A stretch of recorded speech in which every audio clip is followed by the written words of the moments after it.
नमस्कार। प्रस्तुत है मन को मोह लेने वाला बहुत ही सुंदर कजरी गीत।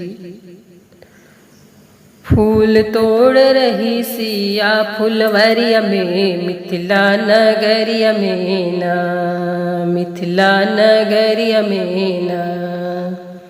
फूल तोड़ रही सिया फुलवरिया में मिथिला नगरिया में, मिथिला नगरिया में ना। फूल फूले आल बेला फूल बेला यो चमेला, फूल फूले आल बेला फूल बेला यो चमेला। सुघर फूल फूले मिथिला नगरिया में, मिथिला नगरिया में ना।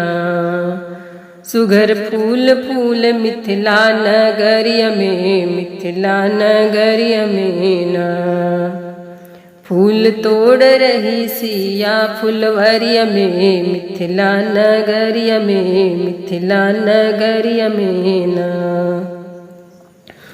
माली करता पुकार फूल तोड़ो ना हमार, माली करता पुकार फूल तोड़ो ना हमार। कांटा चुभ जई है, कांटा चुभ जई है तोहरी अंगुरिया में मिथिला नगरिया में ना।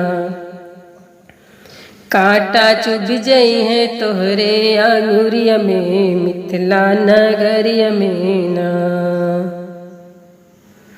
सिया स्वयंवर की खबर आए सुनी दुई कुंवर, सिया स्वयंवर की खबर आए सुनी दुई कुंवर। सांवर गोर बसे, सांवर गोर बसे हमरे नजरिया में मिथिला नगरिया में ना। सांवर गोर बसे हमरे नजरिया में मिथिला नगरिया में ना। फूल तोड़ रही सिया फुलवरिया में मिथिला नगरिया में ना। फूल तोड़ रही सिया फुलवरिया में मिथिला नगरिया में, मिथिला नगरिया में ना। धन्यवाद।